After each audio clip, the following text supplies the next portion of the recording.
Monsieur le Président, mes chers collègues, messieurs les ministres, nous débattons depuis quelques heures d'une proposition de loi en matière répressive. Il s'agit, en effet, de modifier le Code d'instruction criminelle. Il s'agit, c'est l'intitulé de la proposition, de promouvoir la lutte contre le terrorisme. Je dirais donc, comme bien d'autres dans cette Assemblée, sinon tous dans cette Assemblée, qu'il n'y a pas lieu de contester cette préoccupation essentielle, je dirais même cette préoccupation existentielle. Mon collègue d'Allemagne a développé cette préoccupation il y a un instant. Je voudrais maintenant émettre quelques critiques ou quelques réserves. Je les exprime avec l'accord du groupe auquel j'ai l'honneur d'appartenir. Je ferai simplement 4 remarques. Le premier problème, c'est un problème politique. Dans une société politique, quelle qu'elle soit, le législateur doit à tout instant régler des conflits de valeurs. Et dans le cas d'espèce, il y a une valeur qui est de lutter contre le terrorisme, mais il y en a une autre qui est de respecter les droits de l'homme et les libertés publiques. Ces deux objectifs sont légitimes, tous les deux, cela va sans dire, et il convient pour le législateur de procéder à une balance des intérêts. Il s'agit de chercher une voie conciliatrice.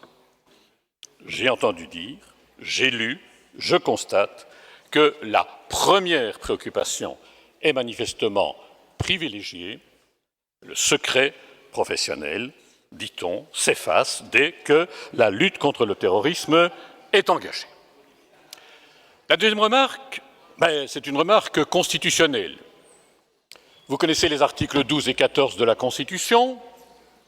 Ils proclament le principe de la légalité, principe fondamental entre tous en matière pénale. Et nous savons que la Cour constitutionnelle, le Conseil d'État, la Cour européenne des droits de l'homme multiplient les arrêts dans ce domaine et rappellent à longueur de jurisprudence ce principe fondamental de la légalité.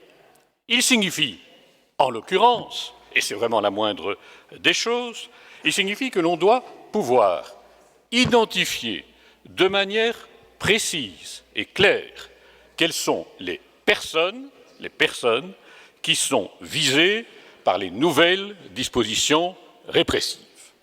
Et que fait la proposition de loi en cette matière ? Elle se contente, c'est évidemment la solution la plus facile ou la plus commode, elle se contente de citer 2 lois, la loi sur la banque Carrefour et la loi sur la charte de l'assuré social. Comprenne qui pourra, ou comprenne qui voudra. La législation par référence est toujours un procédé critiquable. C'est surtout un procédé critiquable en matière répressive. Et je prends ici un simple exemple. Il suffira de modifier demain la loi sur la banque Carrefour ou la loi sur la charte de l'assuré social pour accroître ou au contraire pour diminuer le champ des personnes qui sont concernées, qui seront concernées par la législation qui est pour le moment sur notre table. 3. Il y a un autre problème constitutionnel. C'est un problème qui est dégagé de l'article 23 de la Constitution. Vous connaissez l'article 23 qui consacre les droits économiques, sociaux et culturels. Et je voudrais tout de même rappeler ici que la sécurité sociale, ce n'est pas l'aide sociale. Et que l'aide sociale, ce n'est pas la sécurité sociale. Et que la Constitution belge fait clairement la distinction. Article 23, alinéa 3, segundo. Vous le savez bien, Monsieur le Ministre, c'est un texte que nous avons écrit avec Roger Blampin, le professeur Blampin de la KU Leuven, avec le professeur Maxime Strobant, professeur de droit social à la Vrije Universiteit Bruxelles, et j'étais le 3e larron, et nous avons écrit ce texte en distinguant clairement le droit à la sécurité sociale et le droit à l'aide sociale. Bien sûr, voilà deux techniques qui contribuent à assurer un même objectif, assurer la dignité de l'être humain, contribuer à sa sécurité d'existence, permettre à cette personne d'affronter les difficultés de la vie, mais pour le reste, voilà deux systèmes qui recourent à des institutions, à des méthodes, à des procédures qui sont fondamentalement différentes. Alors je sais bien que la charte de l'assuré social évoque les CPAS. Mais elle le fait, et je cite, elle le fait dans la mesure, j'ajoute dans la mesure seulement, où les CPAS participent à la mise en œuvre de la sécurité sociale. Exemple, le revenu social d'intégration, ce qu'on appelait naguère le Minimex. Ça veut dire quoi ça? Ça veut dire que demain, il va falloir faire la liste des personnes qui, dans un CPS, font de la sécurité sociale parce qu'elles occupent des allocations de Minimex, et il faudra faire une autre liste de personnes, toujours du CPS, qui échappent à l'application de la loi parce qu'elles ne sont pas reliées au système de sécurité sociale. Avouez qu'il y a moyen de faire plus simple. Dernier problème, quatrième problème, c'est un problème proprement législatif. Je ne discute pas, moi non plus, de la pertinence du paragraphe premier. Voilà. Un procureur du roi requiert la communication de renseignements administratifs. J'insiste évidemment sur le mot administratif. Le paragraphe 3 est évidemment beaucoup plus préoccupant. Il est préoccupant parce qu'il organise la dénonciation active. Alors, on m'a dit, et on l'a répété 10 fois, 20 fois dans cet hémicycle, la loi organise déjà la dénonciation.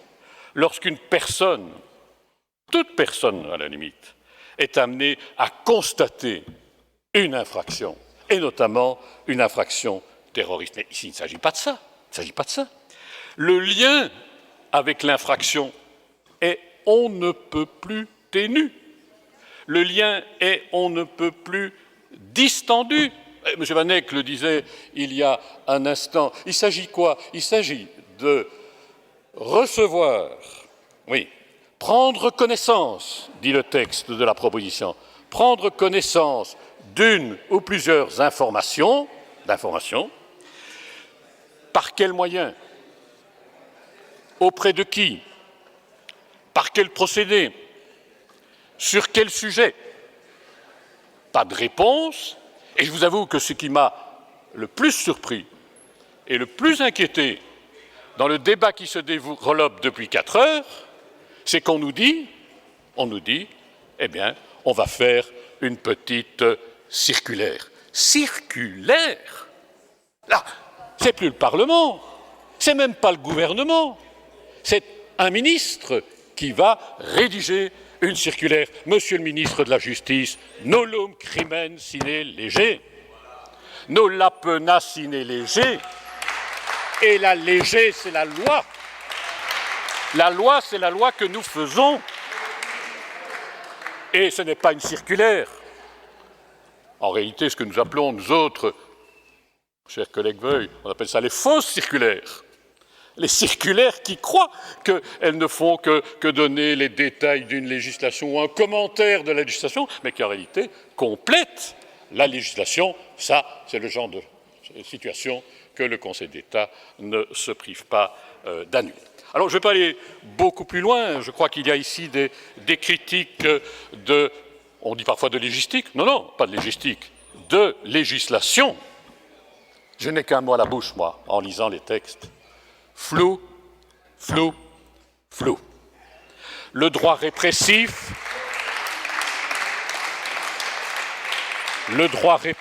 ne s'accommode pas, ou en tout cas il s'accommode mal, de ses imperfections et de ses imprécisions. Vous l'aurez compris, je suis juriste, c'est peut-être un défaut, mais je suis citoyen, c'est une qualité. Et pour ces raisons-là, Et pour les raisons annoncées par mon collègue, il va de soi que je ne voterai pas la proposition.